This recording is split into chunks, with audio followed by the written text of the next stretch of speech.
O sea, vivimos una exuberancia brutal. Yastel llega a salir a bolsa. ¿Cuánto llega a valer? Yastel valía más que Endesa, ¿no? O sea, más que una eléctrica. Nuestra acción llegó a valer 137 euros y en cuestión de meses bajó a 7. Bueno, de Yastel salgo porque creo que no vamos a ser capaces ni de pagar mi propia indemnización ni nada de nada, ¿no? O sea, el proyecto estaba totalmente destrozado. Que este es un negocio en el que hay ciertos aspectos, digamos, que hay que tener cuidado con ellos, ¿no? Por ejemplo, la relación con Telefónica. ¿Cuánto llega a facturar? ¿De Digi? Sí. Hombre, la empresa factura 1.800 millones, montando un operador que fuera rumano y que España fuera una provincia de Rumanía. O sea, no sé, desde el punto de vista no político, de marketing. Empezar a presentarlo a fondos y los fondos decir que si estoy loco, que qué me he bebido, ¿no? O sea, mi plan de negocio al principio eran 16 millones. 16 Era millones. mucha pasta. Pero claro, yo venía de Yastel de haber levantado 72. ¿Hubo algún momento que viste que aquello no iba a salir? Justo cuando ocurrió lo de Lehman Brothers, me llamaron los ejecutivos top de Rumanía diciendo, oye, que lo vamos a dejar. Y o sea, vamos así. ¿Cuándo empiezas a ver brotes verdes de que esto puede ser una gran empresa? Pues es que la verdad es que fue bastante rápido. O sea, facturamos 1.800.000, 5, 11, 30, 50... No, es que no me arrepiento de nada de lo que he hecho, ¿no? Creo, alguna cosa.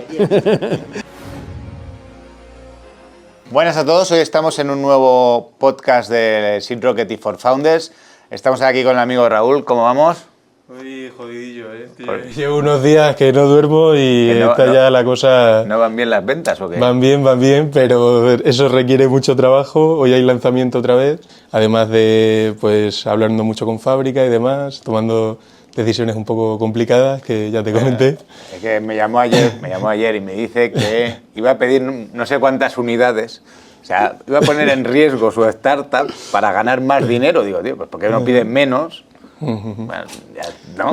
Sí. Al final hemos hecho algo decente, sigue siendo ambicioso yo creo, pero... Que a veces de ambicioso nos pasamos, así que... Pero bueno, oye, vamos... Muy bien. Vamos si quieres a introducir... Vamos, bueno, hoy estamos con José Manuel Arnaiz. ¿Qué tal? ¿Cómo estás? Muy bien, encantado de estar aquí con vosotros. Un placer tenerte aquí.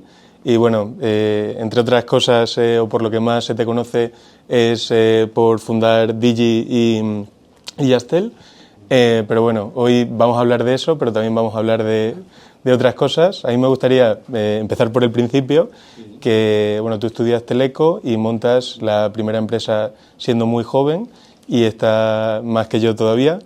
Y con esa empresa acabas facturando varios millones de la época, ¿no? Sí. ¿Cómo era esta empresa? Bueno, es que era otra época en todos los sentidos, ¿no? De esto hace ya 44 años, o sea que imagínate. Entonces la informática eran unas máquinas gigantescas, carísimas, que tenía muy poca gente. En Teleco era mucho estudio, muchas derivadas, integrales, matemáticas y a mí lo que me gustaba era tocar los ordenadorcitos estos. Y bueno, pues a raíz de aquello me metí en un proceso en el que hacíamos programas para terceros, ¿no? A través de un profesor de la universidad. Y en un momento dado, pues un amigo y yo, que hacíamos eso, dijimos, oye, ¿y si en lugar de hacer los programas para otros, los hacemos para nosotros? ¿Qué pasa, no? Y entonces nada, se nos ocurrió hacer esto y lo hicimos. O sea, un amigo de mi padre que, claro, era mucho mayor que nosotros, estaba cerrando una empresa de televisiones en color, que entonces en España pues, ya empezaba a venir de Japón y eran mucho más baratas. Él cerró la empresa y se encontraba pues, que tenía tiempo. Y entonces le convencimos para que nos ayudara y lo montamos los tres. Y era una empresa en la que hacíamos software, ¿no? No, perdona que te interrumpa, No, dale, pero dale. El hecho de que cerrara la empresa ¿no te echaba también un poco para atrás? Es decir... No, porque o sea, al tío le había ido muy bien. O sea, tenía casa, barco, o sea, le había ido fenomenal. Sí. Solo que las empresas, oye, pues no todas sobreviven para siempre, ¿no?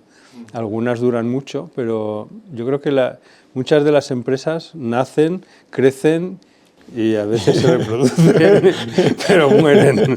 Entonces este era el caso, no, la verdad es que no me echo para atrás. Un tío que, o sea, para que te hagas una idea, Yo ahí lo que aprendí fue a gestionar a través de la tesorería, de la caja, porque es con lo que o sea, con el balance no pagan las nóminas, ¿no? Y el hombre este, joder, llevaba la caja, la tesorería, con unas tarjetas de cartón, ¿no? Entonces tenía una caja así muy larga, con las tarjetas así puestas y unas grandes que hablaba de meses, ¿no? Decía, pues enero, febrero, tal. Y entonces cada vez que firmábamos una letra o un pago, lo apuntaba ahí y lo ponía en el mes correspondiente. Entonces, o sea, para saber cuánta pasta íbamos a tener que pagar, se iba el tío y sacaba los... No, ese método, ahora tenemos el Excel, pero vamos, a lo mejor algunos lo podrían aplicar, ¿sabes? Porque no siempre les cuadra la tesorería, o sea que... Oye, y aquella empresa fue bastante... lo vendisteis, ¿no? Entiendo que fue exitosa. Bueno, sí, la empresa iba muy bien, o sea, hicimos unas nóminas y una contabilidad y empezamos a venderlo a través de canales de distribución. Y la verdad es que fue bien. Luego salió el PC de IBM y lo que les dijimos a IBM es que trasladaríamos ese software a su nueva máquina, que no tenía nada de software, si nos daban la distribución para Madrid. Y entonces fuimos entre los primeros distribuidores del PC de IBM en Madrid. Metrixol es un despacho de abogados, pero no solo es un despacho de abogados. Durante los últimos 25 años he invertido y he fundado decenas de startups, por lo que no solo te ofrecemos el mejor servicio legal para empresas tecnológicas e innovadoras, sino que te podemos conectar con las empresas y con las personas que te ayudarán a seguir creciendo en más de 20 países. Entra ahora en metrixon.com y cuéntanos qué necesitas. Juntos llegamos más lejos. ¿Y siempre habías querido ser emprendedor o...? No. No. O sea, que vienes aquello de oportunísticamente... Sí, a mí lo que me gustaba eran los ordenadores. Los ordenadores. O sea, eso era lo que me gustaba. ¿Y lo que pasa es que... Dime, perdona. No, que una vez que ya estábamos ahí, pues oye, aquello empezó a crecer, ¿no? O sea, al ser distribuidores de IBM, tuvimos que ampliar el capital para comprar, pagábamos al contado a IBM, cobrábamos a 200 días, 100 y pico días, y los tipos de interés estaban al 17%. 17%. Sí, wow. 17%. Entonces trabajábamos básicamente para los bancos, ¿no? Eso es lo que me explicaba siempre mi abuelo también, de los préstamos ahora, antes las parcelas las comprábamos, tal, y eso sí que era... Dice, y tú te tenías que matar para que te lo dejasen. O sea, que, Hombre, claro. que era... Y ahora... Yo me acuerdo, este señor, que era mi socio, ¿no? Leopoldo Vizoso, o sea, él se pasaba en el banco todo el día. O sea, iba al Banco de Madrid, al Banco de Total, era básicamente hablar con los bancos. Oye, ¿y aquel proyecto lo acabáis vendiendo? No, aquel proyecto quebró. ¿Quebró? Sí. O sea, yo vendí a gente a que trabajaba allí y a mis socios, y salí, y a los 2 o 3 años quebró. No porque yo saliera, Ya. ni mucho menos, pero habían cambiado las circunstancias del mercado muy fuertemente. ¿Saliste bien?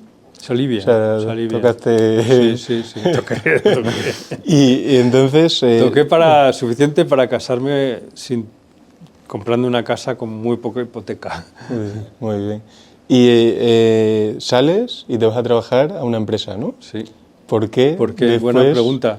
Pues mira, porque yo decía, joder, aquello facturaba casi 1.000 millones de pesetas, que era una cifra 6 bastante millones de euros relevante, a día de hoy. Sí, pero entonces era muy Seguramente relevante. serían Era ahora relevante, era relevante. 20 millones seguramente que valdría. Posiblemente, de ese orden.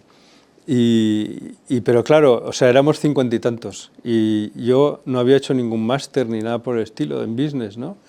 Y entonces dije, bueno, pues me gustaría ver cómo funciona una empresa grande.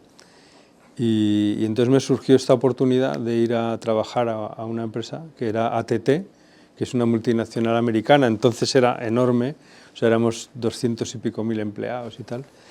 Y bueno, pues me surgió. ¿Y no te explota la cabeza de emprender o estar tú a pasar a ser trabajador o no?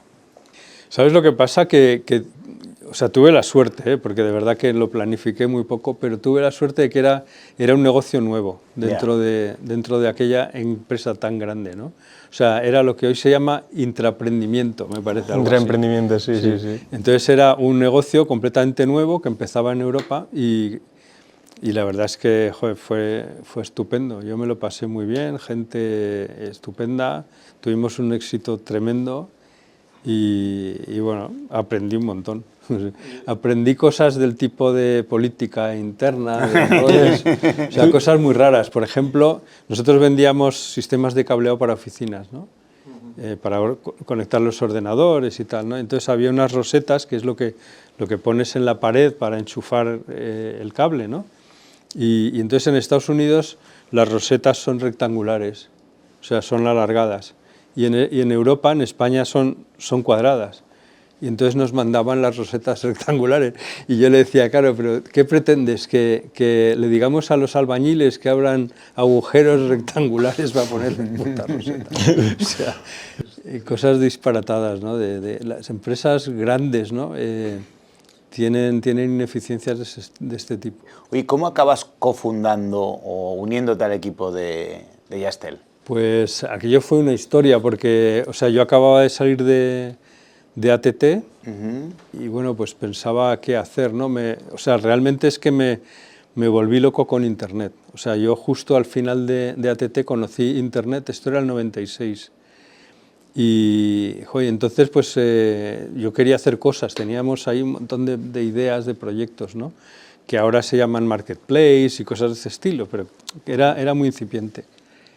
Y una de ellas era un proveedor de Internet, ¿no? Era un ISP, que eran amigos míos, y estuve ayudándoles pues básicamente a crecer y ganar volumen, entre otras cosas asociándonos con Yastel. Y lo que ocurrió ahí es que vendimos esa empresa a Yastel, ¿no? Y a raíz de eso, pues yo me incorporé ahí, digamos, como el alma mater de la parte de Internet. Ok, y Yastel llega a salir a bolsa. ¿Cuánto llega a valer Yastel Pues, en los joder, momentos? Yastel valía más que Endesa, ¿no? O sea, más que una eléctrica. Esto, Sí. los jóvenes del lugar no se acuerdan, que había pues portales que valían más que el BBVA, Yo que te lo cuento, Endesa. o sea, era la leche. O sea, no, es que era un extra hype aquello, una exuberancia brutal. O sea, nuestra acción llegó a valer, creo, 137 euros. Y en cuestión de meses bajó a 7. O sea, quiero decir que hay de los dos lados, ¿no? O sea, Sí, sí, vivimos sí. una exuberancia brutal. Yo recuerdo aquella época en la que, claro, yo hice el plan de inversiones, o sea, toda la parte, digamos, más técnica de en qué íbamos a invertir el dinero, cómo iba a ser el producto y tal. Y lo teníamos ya todo preparado para sacar unos bonos de alto rendimiento, estos bonos basura, Sí. high yield, ese tipo de High yield, cosas. sí. Y se cerró el mercado y tuvimos que buscar dinero en private equity. Y aquello fue, vamos, una experiencia brutal.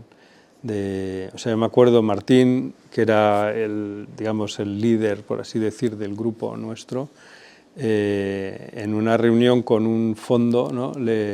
Nosotros teníamos una carta de Nortel, que es un proveedor de equipos de telecomunicaciones, que nos daban un préstamo de 60 millones, ¿no? Decía, un préstamo. Entonces era una carta con el membrete de esto y firmado por un tío. Y entonces el private equity nos dice, pero ¿y esto es una carta de crédito irrevocable? ¿No? O sea, como diciendo, ¿esto para qué vale? Dice, mira, no sé si, dice Martín, dice, mira, no sé si será irrevocable o no, pero con una igual estoy comprando un edificio en Manhattan y está firmada por vosotros. Digo, ya se quedó. O sea, era una época increíble, increíble. Y conseguimos levantar un montón de pasta, 70 y tantos millones de dólares. Para en Yastel para financiar el proyecto. Para financiar el proyecto. Sí. Oye, de Yastel, ¿con qué lecciones te quedas así más relevantes que te hayan impactado más? Hombre, yo la verdad es que, joder, o sea, la parte, digamos, más práctica que para mí es decir, oye, cuidado con los hypes, ¿no? O sea, porque claro, todo aquello contratamos a muchísima gente, después tuvimos que hacer un ERE, echar a mucha gente, ¿no? O sea, esa prudencia de los buenos tiempos y saber ahorrar cuando vienen bien para los momentos en que luego se ponen malas, ¿no? Pero la verdad es que hubo muchos aprendizajes en términos de, por ejemplo, pues qué sé yo, cómo contratar a gente, cómo lanzar un proyecto tan grande. O sea, yo el contrato que firmamos para la red eran 240 millones de dólares. O sea, era una cosa brutal, gigantesca. Claro, contratamos a consultores, yo qué sé, pues, docenas, ¿no? Uy, ¿y cómo pues, esto, o sea, que no es una empresa que se impulsa, ¿no?, por un gran grupo, ¿no?, sino que es un grupo de emprendedores, lanza Yastel, y se hace muy grande? ¿Por qué crees que se hace tan grande Yastel?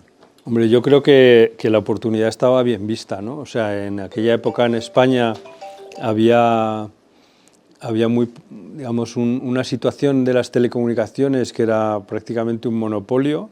O sea, había habido, digamos, intentos, pero realmente era el momento en que se abría el mercado. Y yo creo que ahí Martín tenía una visión muy buena de dar, se llamaba E1 for You, era un E1 para cada empresa, ¿no? Para cada, que era un mega, o sea, ahora damos 1 giga o 10, ¿no?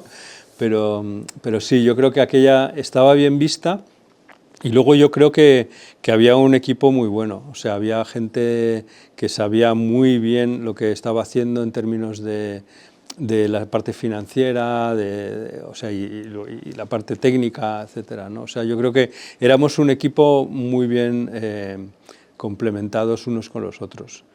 Y luego era una oportunidad de mercado, o sea, en aquel momento la gente se volvió loca, o sea, todo lo que sonaba Internet, pues querían estar ahí, ¿no? ¿Y cuál fue el momento más duro? ¿Es este de la deuda, que no podéis emitir bonos? No, ese momento fue, a ver, hombre, teníamos gente y éramos responsables de las vidas de algunas personas, pero no era enorme, ¿no? O sea, aquel momento, estamos hablando del 98, todavía no habíamos lanzamos a finales de ese año. Ah, ok. O sea, No, yo creo que, o sea, el problema, yo creo que vamos, yo lo peor que he pasado ha sido realmente cuando las acciones se fueron, o sea, ten en cuenta que, o sea, nosotros estábamos gestionando exuberancia, o sea, y lo digo así, o sea, teníamos reuniones con los analistas, estábamos ya en bolsa, y la pregunta no era ¿cuántos clientes tienes o cuál es tu ARPU? No, es que nos preguntaban cuántos kilómetros de fibra habéis hecho en estos meses, porque eso era un proxy para los ingresos futuros, ¿no? Pero claro, cuando el analista te pregunta eso, ¿tú qué haces los 3 meses siguientes? Construir, poner fibra, ¿no? ¿Y dónde la pones? Donde es más fácil. Pues en el puerto de Santa María, 2 kilómetros rectos, un tractor para el ayuntamiento. ¿Y cómo, o sea, estáis muy pendientes de la bolsa, de la valoración? Es que cuando estás en bolsa, estás mirando la bolsa todo el tiempo. O sea, ten en cuenta que, bueno, o sea, ahora desde el punto de vista de gobierno corporativo, digamos que la tendencia es hacia, digamos, no evitar ese cortoplacismo, pero es que es muy difícil de evitar. O sea, tú ves que tus inversores, joder, pues han perdido, han ganado no sé cuántos millones hoy y es que estás pendiente de eso, sí. Hacíais bueno, las compañías hacen más acciones para que la empresa vaya bien o para que se refleje en el valor en bolsa. Sí, ¿Y cómo puedes es muy buena pregunta. ¿Y cómo puedes encontrar un balance? Es muy difícil el balance, es muy difícil. O sea, no... Es decir, cuando sales a bolsa te haces público. O sea, público no solo en el sentido de que todas tus cuentas, toda tu estrategia. Estás desnudándote mucho más, con mucha más frecuencia y a más gente. ¿Crees que fue una buena decisión salir a bolsa? Sí, yo creo que en aquel momento fue muy buena decisión. Bueno, también les dio mucho marketing, ¿no? En su momento, sí, ¿no? Además había muy pocas... Hombre, ten en cuenta, salimos en Nasdaq, ¿eh? Hay que decir que fue un hito. Sí, ¿Y el roadshow debió ser?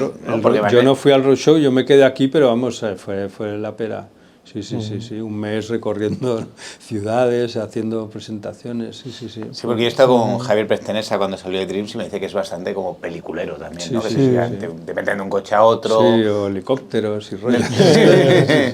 Oye, cuando las Torres Gemelas caen, cuando se desploma la bolsa año 2000 o 99, finales 2000, Torres Gemelas caen, ¿cuál es la sensación de, no? Y supongo que la acción baja tanto... Sí. Ahí no te da un poco decir, ostras, ¿habéis hecho un poco el tonto en esto? Personalmente, sí.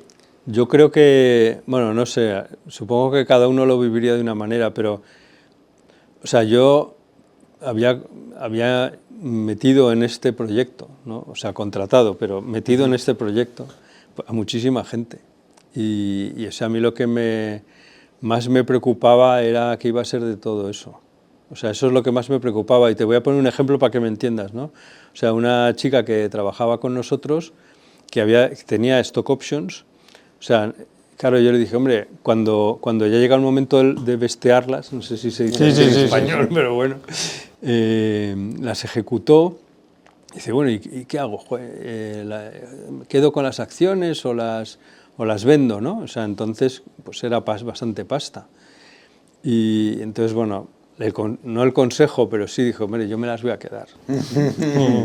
y entonces mucha gente se las quedó y las acciones que entonces estaban a 100 y pico bajaron a 7.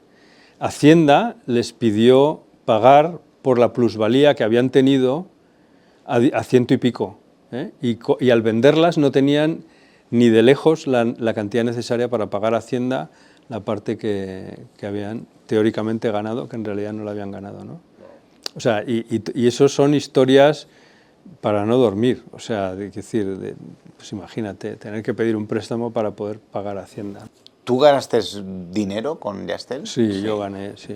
¿Pero ganaste porque vendiste acciones en la salida a bolsa o porque las mantuviste hasta el final? Ello, sí. O sea, tú fuiste vendiendo paulatinamente acciones. Sí, yo creo que es prudente eso. ¿Que es prudente ir? Yo creo que sí. Una empresa de ese tamaño y cotizada. También hay gente que lo ve de otra forma, y ahí dice, mira, no, yo lo guardo para siempre, como los bitcoins, ¿no? ¿Lo más arriesgado que hicisteis? ¿Arriesgado? Sí. No sé. Bueno, hemos hecho auténticas barbaridades, pero claro, o sea, fíjate, yo creo, y eso que a mí me chocaba mucho, porque yo he sido una persona bastante prudente, no siempre, pero bastante, ¿no? O sea, los anuncios que hacíamos eran la pera. O sea, los más jóvenes no los recordáis, pero yo recuerdo, por ejemplo, uno de los anuncios que era de Internet, dábamos un acceso gratuito a Internet a través de las llamadas. Entonces había módems, bueno, es que es una batallita, pero bueno, o sea, el anuncio era un cocinero que estaba ahí y entonces iba cortando la carne y iba tan deprisa que se cortaban los dedos, ¿no? Entonces, gore total ahí con sangre. Por ejemplo, no cosas de ese estilo, pero, o sea, desde el punto de vista de negocio yo creo que no hicimos barbaridades. O sea, creo que hicimos cosas que eran las que teníamos que hacer. Pero es verdad que muy influidos por lo que había alrededor. Y me ha pasado más veces, no solamente... O sea, que sí el mercado o sí lo que se escucha acaba afectándote en cómo gestionas una compañía, porque es inevitable. Sí, es que es muy difícil evitarlo. O sea, recuerdo otro caso que se llamaba OpticaNet, ¿no? Y esto era... Los ópticos hacen pedidos a las fábricas de lentes, ¿no? Y son pedidos muy complejos. O sea, tienen potencia, eje, no sé qué, un montón de características de la lente, ¿no? Y eso en aquel momento, y yo creo que lo siguen haciendo, lo hacían por fax y por teléfono. Entonces había unos errores tremendos. Nosotros dijimos, coño, vamos a usar Internet para que quede constancia de cuál es el pedido que está haciendo, quién comete el error y todo eso, ¿no?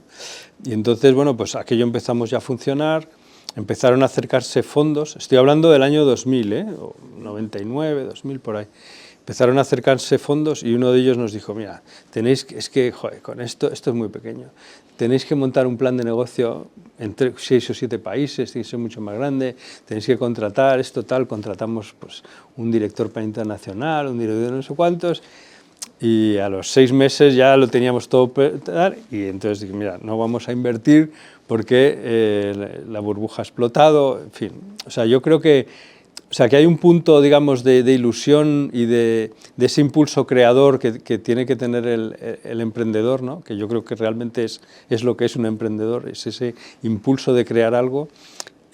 Pero por el otro lado, yo creo que hay que tener un punto ahí de prudencia en relación a lo que te dicen y de lo que estás viendo, ¿no? ¿Tú lo veías venir? No, la verdad no. O sea, a mí me parecía totalmente anormal. O sea, que una empresa como la nuestra, que facturábamos una mierda, valiera más que Endesa, que era una empresa con unos activos tremendos, también seguramente tendría su endeudamiento, pero es que era ilógico completamente. Pero te lo llegas a creer, ¿no? También, entiendo que, sí, que al final cuando crees, el ambiente, claro. La cotización, ¿no? Es que aparte te lo creas o no, si es que da igual. O sea, es que no puedes decir, oye, no, porque te quedas fuera, ¿no? Yo ahora pienso, ¿no?, en aquellas curvas que empezaron en los años 60 de adopción de la tecnología, ¿no?, con todo aquello de cruzar el abismo, no sé si... Sí, Crossing the Charm. Charm, exacto, sí. Entonces, bueno, todo aquello ahora ha cambiado porque entonces yo creo que la información viajaba más lenta y la tenía menos gente. Entonces ocurría de esa forma, pero ahora ocurre de otra. Y yo creo que es el FOMO, ¿no? FOMO es lo que produce ese hype y el disparate, ¿no? Y es que ha cambiado la curva. O sea, ahora es una exponencial brutal y de repente se mete otra exponencial para abajo y luego... Porque lo hemos visto con blockchain, lo hemos visto con todo el rollo metaverso, realidad mixta, aumentada, tal. O sea, todo esto no ha desaparecido. O sea, sigue estando ahí. Y Internet es el más claro ejemplo. Sí, y ahora estamos con la inteligencia artificial, que pasará tres cuartos de lo mismo. Yo creo que es lo mismo, porque ya empieza a haber tonterías. O sea, pero vamos a ver, ¿por qué? Inteligencia artificial ahí, ¿por qué? ¿No? O sea, y yo creo que pues ocurrirá eso. Gran inversión, mucha atención a esa tecnología y luego vuelve brutalmente hacia abajo y después, digamos, se va acomodando a una normalidad mucho más... más aceptable. Posteriormente montas Digi en España. Explícanos esa historia, cómo se te ocurre arrancar. ¿Y por qué sales de Yastel? Bueno, de Yastel salgo porque creo que no vamos a ser capaces ni de pagar mi propia indemnización ni nada de nada, ¿no? O sea, el proyecto estaba totalmente destrozado. Y salimos todo el equipo, ¿eh? O sea, todos. Quedó uno, que fue el que habló con los que lo compraron. Que yo creo que después lo hicieron mucho mejor que nosotros, francamente. Bueno, ¿Quién lo compró? Yastel? Lo compró el hombre que había montado Telepizza. Ah, sí, Leopoldo. Sí, Leopoldo. Y entonces, o sea, él, pues, bueno, yo creo que al principio tuvieron sus dificultades, porque este es un negocio en el que hay ciertos aspectos, digamos, que hay que tener cuidado con ellos, ¿no? Por ejemplo, la relación con Telefónica. Y ellos, bueno, porque tienes una dependencia, digamos, que son competidor, pero son también socio, ¿no? Entonces, esas relaciones son muy delicadas y son complicadas, ¿no? Entonces, yo creo que esa parte les costó más, pero después, oye, consiguieron llevar al IBEX, ¿no?, a Yastel, o sea, te quiero decir que es un exitazo, ¿no? Pero yo salí porque veía que ya el proyecto que le habíamos fastidiado del todo. Y es que ¿Cómo te sientes en esa salida? Como dices, fatal, muy mal, pero no solo no en la salida. Pues dice, bueno, pues oye, yo me fui a currar a Barcelona, a una empresa que se llamaba Auna, que era un conglomerado de cableros y tal.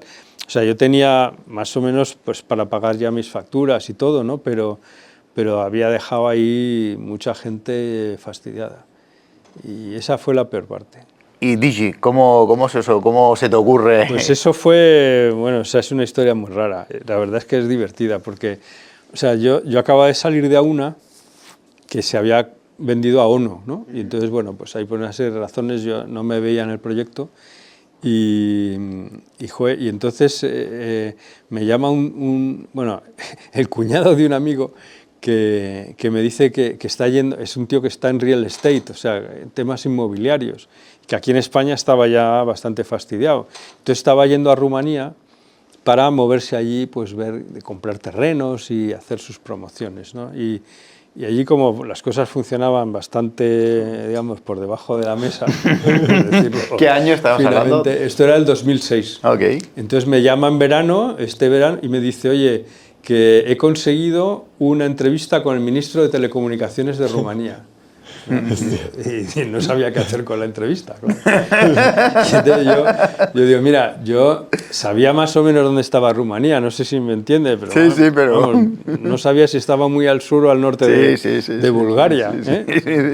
Y entonces nada, pues ahí me miré un poco el tema, se me ocurrieron 3 cosas, preparé una presentación y me fui para allá a contárselo al ministro que es que todo esto era, claro, o sea, esto de Rumanía ha cambiado mucho, pero aquello era... Pero entonces tú en aquel momento no tenías ni idea, o sea, ni... No iba a tener nada. Y decir, oye, pues ya que conozco a este tío, le voy a presentar. Nada, de eso nada. Lo que sí sabía es que, o sea, en Yastel habíamos montado un negocio de lo que llamamos tráfico étnico, o sea, de gente que viene a trabajar a España o a vivir a España, pues ese tipo de tráfico de voz y de datos, ¿no?, que se hacía entonces, y también lo monté en Auna. Entonces, yo no es que fuera un experto, pero sí sabía bastante de los parámetros de este negocio. Entonces, yo cuando llegué allí le conté cosas de móviles, de internet rural y internet de bajo coste, no sé qué, el tío se partía de risa porque estaban mucho más avanzados que nosotros en eso, porque claro, internet de bajo coste en Rumanía, que es un país donde bueno, el índice de coste de la vida es mucho más bajo. O sea que, pero bueno, yo me fui con aquello.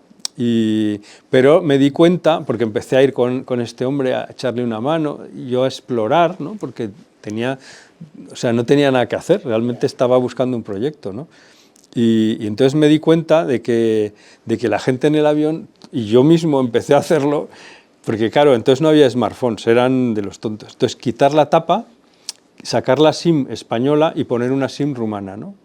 ¿Por qué? Pues porque así no pagas roaming, y entonces me di cuenta de que ahí sí que había una oportunidad, porque en España había 800 y pico mil rumanos, que era gente con muy buena educación en general, ¿no? O sea, gente, claro, para irte de tu país, ¿por qué te vas? Porque no hay trabajo, porque allí realmente había trabajo, pero esto es era una sociedad más moderna, ¿no? La española. Y entonces toda esta gente venía buscando trabajo, pero sobre todo, yo creo, unos valores distintos de los que encontraba allí en aquel momento, que yo creo que la sociedad rumana también ha ido evolucionando, ¿no? Allí. Pero entonces, o sea, yo vi que esta gente, que eran miembros, pero no de pleno derecho de la Unión Europea, no podían trabajar.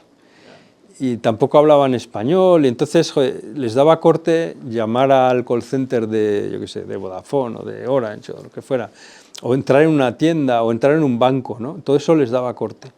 Entonces yo me di cuenta de que podía facilitarles esto montando un operador que fuera rumano y que España fuera una provincia de Rumanía, ¿eh? O sea, no sé, desde el punto de vista no político, de marketing. O sea, que no tuvieran, o sea, que es como si estuvieran de viaje dentro de Rumanía, ¿no?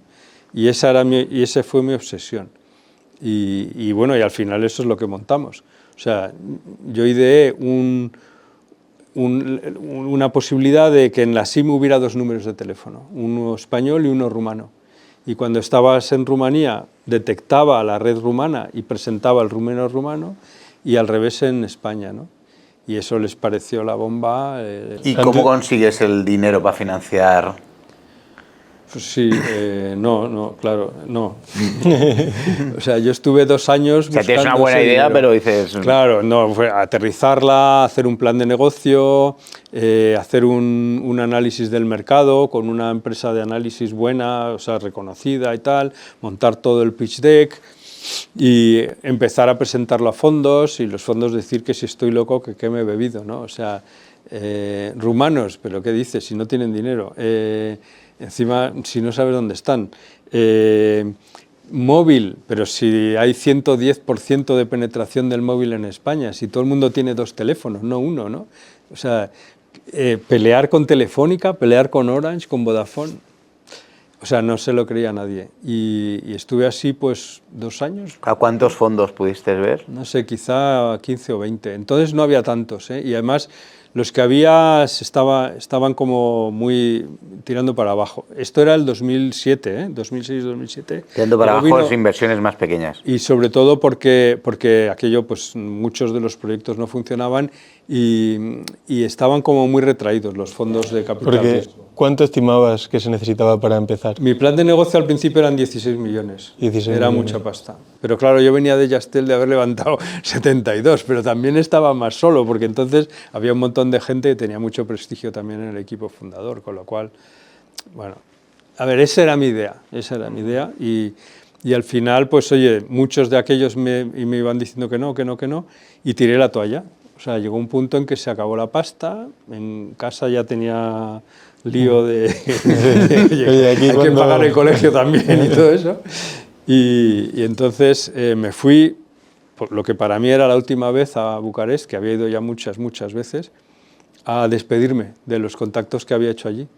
Y entonces el último, que era una empresa con la que yo había negociado unos circuitos entre España y Rumanía para poder hacer ese trasiego de llamadas que yo quería hacer, pero que era un proveedor, para mí era un proveedor, ¿no? O sea, allí me recibe este contacto mío y me pregunta, oye, ¿y ¿y cuándo te vas tú ya de vuelta? Digo, no, pues tengo el avión para esta tarde. Y dice, oye, ¿y qué te parece si charlamos un poco más y lo cambias para mañana? Y así empezó todo esto. O sea, estos compraron un 70% del proyecto y lo hicimos juntos. ¿Y eso era una empresa grande en Rumanía? Era una empresa muy grande, de fibra sobre todo, de televisión de pago por satélite y por fibra, de internet fija y telefonía fija. No, acababan de conseguir una licencia móvil, pero no tenían todavía clientes, o sea, no sabían lo que era el prepago, porque de allí todo era pospago, porque era fibra, entonces no sabían lo que era distribución a través de un canal, porque todo era venta directa, o sea, pero tuvieron la visión de decir, joder, mira, allí hay 800.000 tíos que son clientes potenciales, ¿no? ¿Cuánto llega a facturar?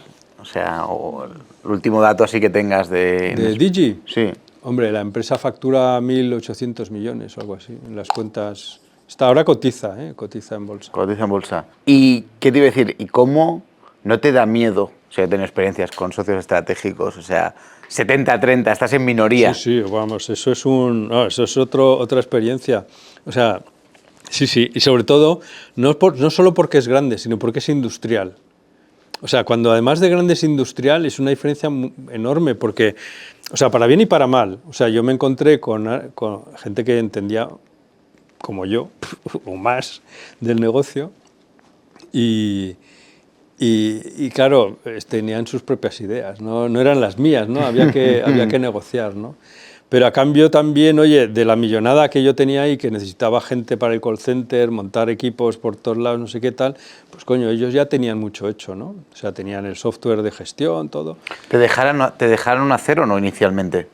Bueno, lo que hicieron fue un tío que era director financiero allí, se vino para acá, ¿no? Okay. Y lo hicimos juntos, o sea, realmente es un tío que ahora mismo es el consejero delegado, un tío de top, o sea, sí, o sea, a ver, había cosas que había que negociar, ¿no? Pues yo me acuerdo, por ejemplo, pues yo qué sé, los coches para los comerciales, no, pues vamos a comprarlos de segunda mano, hombre, no me fastidies, joder, que van a hacer muchísimos kilómetros, ya, pero es que son más baratos, o sea, ese tipo o yo qué sé, yo creo que, bueno, pues sí, hay características de... Te tienes que adaptar al socio, ¿no? Entiendo. Claro, yo creo que es eso, o sea, la individualidad de la persona y de las personas y también de la forma de hacer y los valores de la empresa.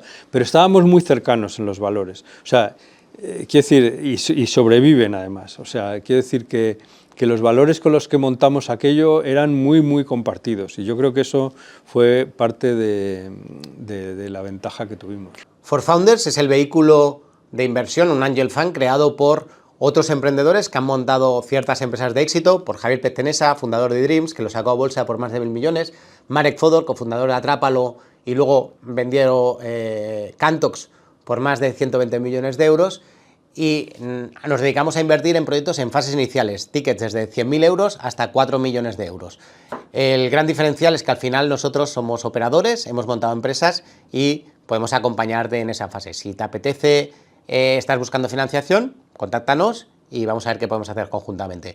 Además, para aquellos que os habéis perdido toda esa fase de financiación de Venture Capital, pero vuestras compañías están creciendo, nosotros tenemos un día a la semana, 1 hora a la semana, una jornada donde recibimos proyectos que a lo mejor no estáis buscando financiación, pero vuestras empresas están creciendo, donde podemos conocernos, compartir conocimiento y hablar con vosotros. Aquí en las notas del episodio encontraréis el link, apuntaros y os llamamos.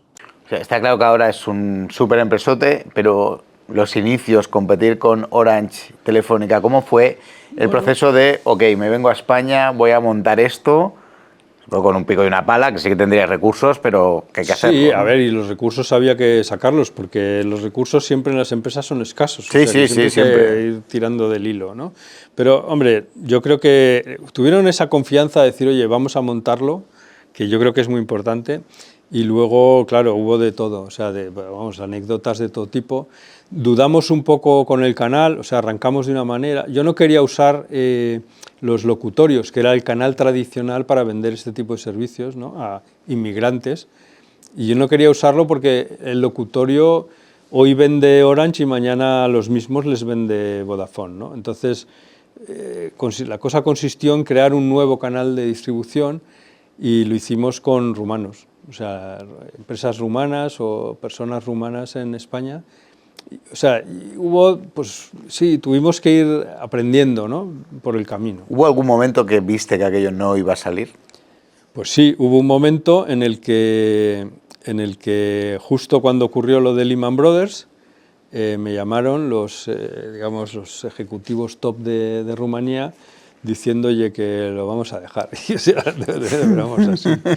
Y, o sea, no sé hasta qué punto era algo que, digamos, que intentaban presionar o que simplemente lo pensaban así, ¿no? O sea, la verdad es que fue un palo para todos ese asunto de Lehman y esa crisis financiera fue brutal, para los que lo vivisteis lo recordaréis. Y ellos dijeron, oye, mira, tenemos aquí, hemos hecho una pequeña inversión, no sé cuánto habrían puesto, pero unos pocos millones, no mucho más, que para una empresa grande pues no era tanto. Y ahí pues hubo que convencerles que pues Marius y yo de que merecía la pena, ya estaba hecha toda la inversión, de que ya, pues oye, ¿qué más da si ya puedes perder muy poquito más, ¿no? Y al final, ¿cuándo empiezas a ver brotes verdes de que esto puede ser una gran empresa? Pues es que la verdad es que fue bastante rápido, sí. ¿Sí? Fue muy rápido. Fue bastante rápido. O sea, facturamos, yo creo que fue como 1.800.000, 5, 11, 30, 50, o sea, eso cada año, ¿no? O sea, claro, que es grande o que es pequeño, ¿no? O sea, el año pasado facturamos 600 y pico aquí en ¿Y cuál fue el España. secreto de ese crecimiento? Es que no es un secreto, yo creo que hay muchos ingredientes que funcionaron bien. Ese encaje de los valores creo que fue fundamental y que la gente lo viviera. Pero, por ejemplo, yo te digo, o sea, en lugar de contratar figurones y gente con tal, pues oye, el director comercial estaba arreglando aire acondicionado, ¿no? La que ahora mismo, bueno, lleva toda la portabilidad, pues trabajaba en no sé dónde. O sea, no era gente que tuviera una experiencia específica en nuestra industria. Y el éxito yo creo que fue dar con personas buenas, o sea, buenas personas, ¿no? que tenían unas ganas enormes de hacerlo bien, ¿no?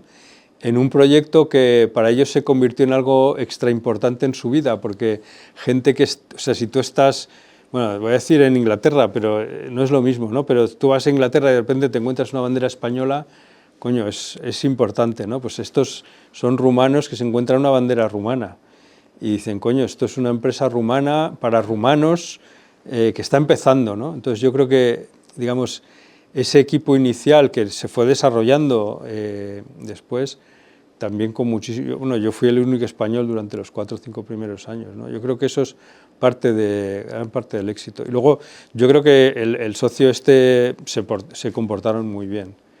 O sea, a pesar de que teníamos nuestras diferencias, porque ellos no querían dar dividendos, o sea, ellos querían seguir invirtiendo. Yo quería empezar a, ¿cómo era? Tocar dinero. Sí.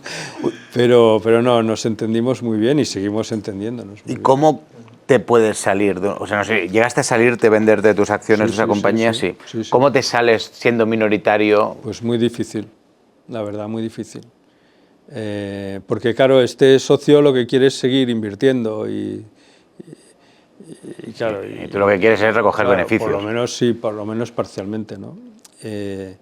Llegó un punto en el que decidimos trabajar en la compra de las acciones que les faltaban y bueno, estuvimos 6 meses dándole vueltas para adelante, para atrás.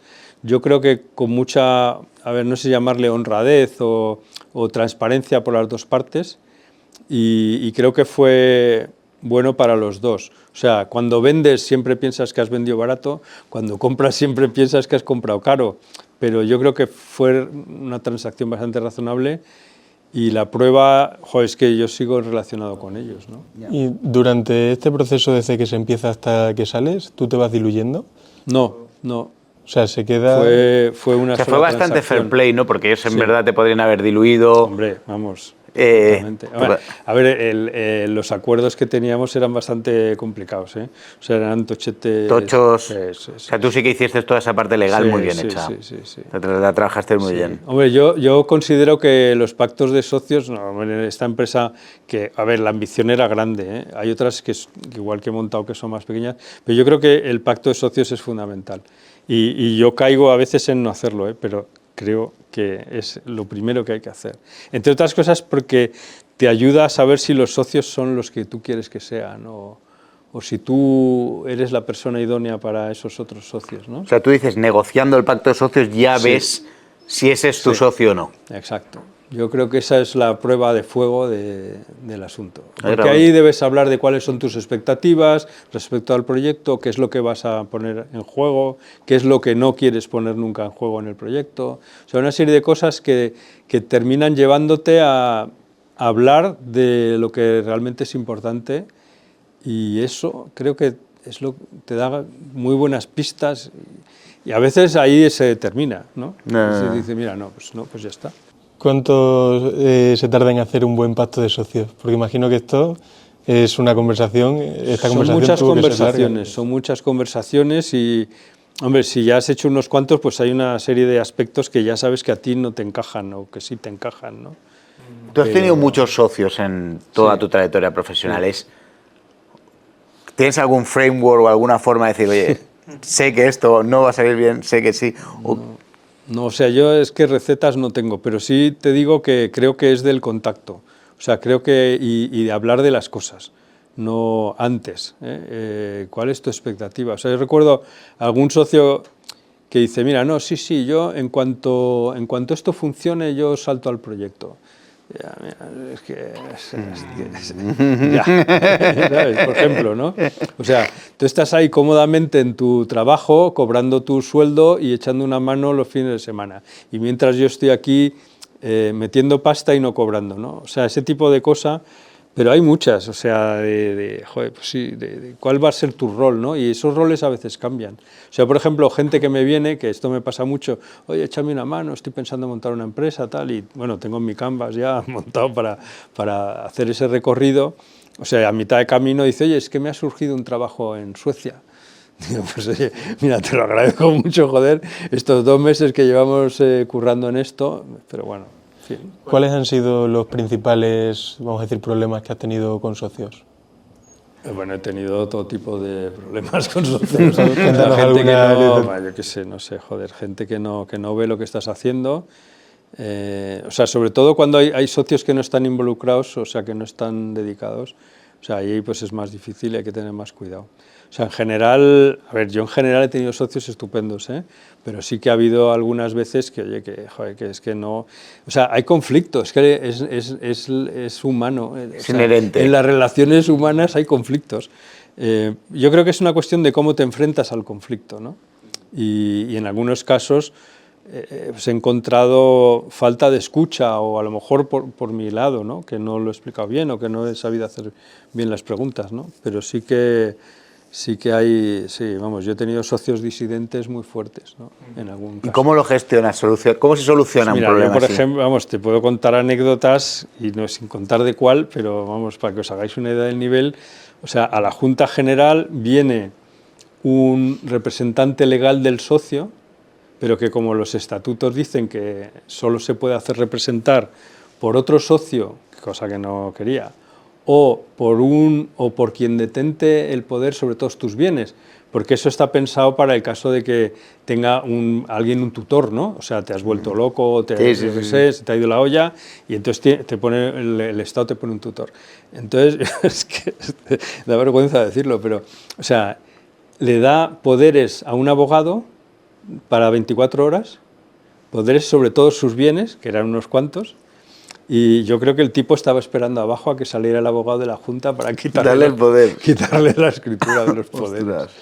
Sí, o sea que... Cosas disparatadas, pero bueno, son casos extremos. Oye, y también has estado, o sea, en algún momento has abierto muchos proyectos a la vez, Sí. ¿no? Has estado, Sí. has creado más compañías, ¿no? De las que... Sí, yo creo que esto no es una buena idea. No es una buena idea. O sea, cuando mejor me ha ido es cuando he tenido solo un proyecto y está enfocado en él. O sea, yo ahora ya no voy a abrir muchos más, también te lo digo, o sea, ayudaré a gente, en fin, pero lo que es proyecto mío, promovido por mí, cuando he tenido 2 o 3, esa dispersión no me ha ido bien. O sea, cuando me ha ido bien es cuando he estado solo en uno. Puede ser casualidad, porque tampoco me ha ido bien en tantos. O sea, yo soy bastante también de que a veces me surgen, cuando tengo tiempo, genero, ¿no? Y es verdad que luego cuando te calmas dices, ostras, la he liado parda, ¿no? O sea, no, porque es verdad que dices, joder. ¿Cómo crees que deberíamos hacer para estar en foco? Ya, fíjate, yo creo que me he dejado llevar. O sea, hay gente que yo veo, ¿no?, a mi alrededor y la he visto durante muchos años. O sea, no solamente gente joven, sino también gente mayor que como que piensa cómo quiere ser él, cómo quiere vivir, en qué contexto quiere estar al cabo de un cierto tiempo, ¿no? Y yo creo que eso no lo he hecho mucho. Creo que lo he hecho menos de lo que debería haber hecho, la verdad. Y yo creo que eso es parte del asunto. O sea, si realmente dices, mira, a mí me gustaría estar haciendo, no sé, una empresa que haga esto, que haga lo otro, con este tipo de personas, para este tipo de clientes. O sea, yo creo que si eso lo planificas bien, y no es que te dejes llevar por lo que va ocurriendo, estás enfocado. Porque es irracional estar en 3 proyectos a la vez, ¿no? ¿Por qué crees que viene ese sentimiento, esa necesidad de intentar abarcar, meterte en un proyecto, en otro? Pues mira, hay varios factores. A veces es la casualidad, ¿no? O sea, que se te ponen por delante 2 y, coño. O sea, yo es que estoy todo el tiempo, o sea, todo el tiempo me surgen ideas, ¿no? Porque las ideas de negocio suelen ser cuando ves una deficiencia en algo, un problema en algo que a mí me pasa por lo menos, pues digo, coño, ¿esto cómo se resuelve? Pues de esta manera, ¿no? Entonces, o sea, a veces me surgen 2 o 3 de esas. Y entonces digo, bueno, pues qué pena no hacerlo, ¿no? O sea, qué pena no hacerlo. Luego hay un aspecto, supongo que también de seguridad. Dices, joder, si me enfoco en uno y va mal, pues le he fastidiado. Si tengo 3, ¿no?, pues no poner los huevos en la misma cesta. A mí creo que me ha influido menos esta última, creo que es más la otra, la de la ilusión, la motivación, de, joder, es que esto, fíjate, bueno, es que me ha pasado con tanta gente. ¿Y tu vida personal, o sea, consideras que no entiendo que has tenido una trayectoria de muchos negocios, abrir muchas empresas, ese equilibrio entre vida personal y... O sea, ¿trabajarías menos ahora? O sea, visto de atrás. Bueno, es que no me arrepiento de nada de lo que he hecho, ¿no? Creo, bueno, alguna cosa. ¿Qué harías ¿Pero qué harías diferente? ¿Qué harías diferente? No, yo creo, no sé, es que yo creo que es difícil, porque todo el tiempo cambian las cosas, las circunstancias, yo mismo, mi relación con mi familia. O sea, no es lo mismo tener un hijo que no tenerlo, por ejemplo. No sé, no, yo ahí creo que, o sea, es difícil. O sea, yo creo que ahora en este momento busco otro equilibrio distinto, ¿no? Pero sí que es verdad que ha habido épocas en las que era exagerado, digo abusado, pero sí, digamos, tirado mucho del hilo de la relación, de las relaciones con mi familia e incluso posiblemente con mi salud, y bueno, pues eso es algo que mirando para atrás quizá podía haber hecho mucho mejor, pero hay muchas cosas que podría haber hecho mejor, o sea que esta es una de ellas. De todos tus proyectos profesionales, ¿cuál es el que ha salido peor? Peor. Bueno, peor, lo que no ha funcionado. ¿Cuál es? No, es que no funcionar ha habido muchos. Hombre, frustrante, por ejemplo, fue el de Opticanet que ya he mencionado. Ese fue muy frustrante. Este lo recuerdo yo perfectamente. Este fue famoso, ¿no? O sea... Sí, bueno, salimos bastante en los periódicos y tal. Y como de estos, digamos, proyectos que fracasaron, ¿hubo alguno que te dejó expuesto financieramente? Hombre, yo creo que financieramente todos te dejan expuesto. No, yo nunca he comprometido, digamos, la casa, este tipo de cosas que hace gente. Creo que es imprudente, la verdad. Yeah. Pienso así. Lo que sí me ha dejado es tocado moralmente, eso sí. Pero financieramente... ¿Y cómo se sale de que un negocio no te ha salido bien, te toca moralmente y tú como dices, oye, supongo que es creando otro que salga? Otro te anima, ¿no? Lo del clavo quitado, otra vez. Se pone otro clavo, ¿no? Algo así. Sí. Oye, ¿y ahora en qué estás? O sea, ahora estás ¿no? Nos comentabas que estás más focalizado como en 2 proyectos, ¿no? Sí, hombre, sí, en 2, pero vamos, yo ahora ya llega un momento en el que intento no estar en la ejecución, o sea, en el día a día, ¿no? Porque, o sea, posiblemente estoy cansado, creo que aporto más valor en otro tipo de trabajo, ¿no? Pero estoy involucrado en 2. Una es una empresa que está intentando digitalizar el mundo de la náutica deportiva, que claro, es un segmento muy interesante porque es gente con cierto poder adquisitivo, en un momento de ocio, con lo cual pues muy proclive a gastar, ¿no? Y sin embargo pues está muy poco digitalizado. O sea, si tú llegas a un puerto y dices, oye, ¿aquí qué hay? ¿No? Pues tienes que ir a Google o tienes que ir a... No, necesito un electricista, no hay manera. O sea, no está bien, ¿no? Y entonces ahí hemos desarrollado una serie de aplicaciones y hemos adquirido un ERP, un sistema de gestión empresarial que resuelve muchos de los problemas y que yo creo que va a ser la base para digitalizar mucho en este sector.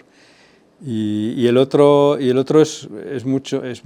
no es, digamos, una startup en el sentido estricto, porque es una clínica de fisioterapia en la que lo que estamos es tratando de ayudar a los fisioterapeutas a quitarles todo aquello que no les gusta, que a ellos lo que les gusta pues es tocar. Manipular, tocar, esas cosas, y lo de ir al banco, lo de pagar las nóminas, lo de hacer la contabilidad, todo eso no les gusta nada.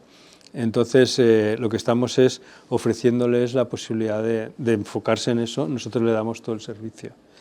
Y luego pues estoy en varios consejos de administración, y mucha gente que me viene diciendo, oye, ayúdame, estoy pensando en montar una empresa o con cuestiones de este estilo.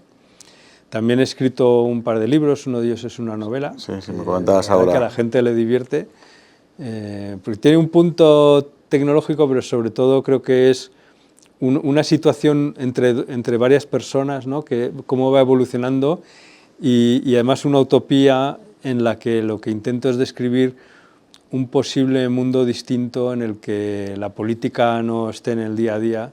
O sea, esto lo escribí en el 21, no hace poco, o sea, pero que ahora está más encima de la mesa de todo el mundo. Y donde, digamos, los ciudadanos tengamos más que decir y sea más participativo, ¿no? ¿Cómo se llama el libro? Se llama El tiempo queda suspendido. Y lo he autoeditado, o sea, mi intención no es ser Arturo Pérez Reverte, ni muchísimo menos, pero bueno, a la gente le está divirtiendo y yo creo que, además es curioso porque, o sea, claro, lo otro que había escrito es un tratado, o sea, es una cosa muy sesuda y esto es una aventura, ¿no? Realmente, pero cada uno saca una cosa de ahí, o sea, es curioso porque me dicen, oye, me ha interesado esta cosa o este otro aspecto, ¿no? Y es muy curioso, pero no es una sola lectura, o sea, cada lector es distinto, ¿no? Muy interesante. Pues muy bueno, bien. Dejaremos el libro en la descripción, ¿vale? Para que lo veas. Muchas gracias. Gracias a ti por venir. Mil gracias lo he pasado muy bien. Muy bien. Nosotros también. Mil gracias por tu...